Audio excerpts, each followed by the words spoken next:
December 10th. Always makes me think about fellowship. Mm. You ever think about fellowship? All the different kinds. Oh, yeah, for sure. I feel like some fellowship is more real than others. Yeah. Like Yeah. some of it's kind of surface. Right. Totally. Today's thought from the AA program really digs into that. Yeah. It talks about this idea of drinking fellowship as a substitute for the real deal. Yeah, it's like a stand-in for something we're really craving. The passage even uses this phrase, the cup that cheers. Yeah. It's like almost romantic. Yeah.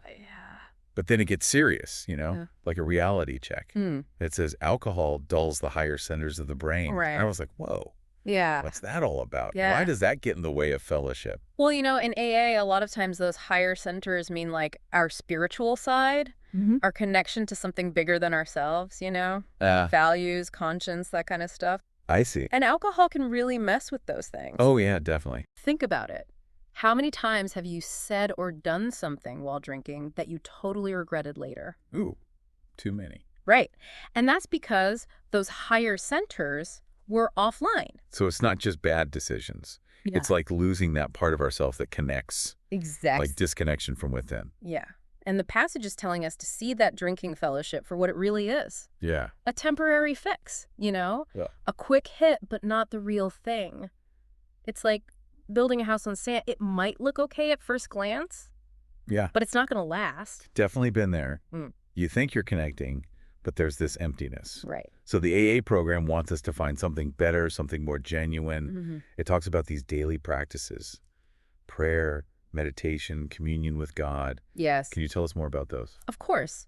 These practices help us connect directly to a higher power, to God. Okay. Prayer is like talking to God, sharing our ups and downs, asking for guidance. Meditation here means calming our minds, listening for God's voice, and thinking about His Word.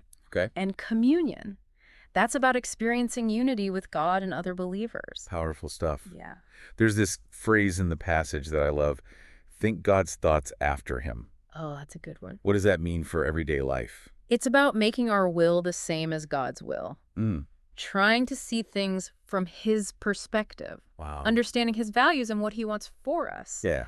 It's active listening. Okay. You have to reflect and then actually do what He's guiding you to do. So it's like a back and forth. You're constantly learning and aligning yourself with God's will. That's it. You got it. That's powerful. It's not about comfort. It's about growing in our faith. Yes. And that's where true lasting fellowship comes from. When we connect with God, we connect with ourselves and others who believe. Yeah. It's based on shared values, purpose, and love. It's not temporary, like the cup that cheers. This is real. This has been really eye-opening. Listeners, think about this. What does fellowship mean to you? Yeah. Are you finding it in places that really feed your soul? Good question. And what steps can you take today to connect with your higher power Yes. What steps? so you can experience that real, lasting fellowship? Lots to think about today. Thanks for listening, everyone. Thanks for joining us. It's been great. Bye. Bye.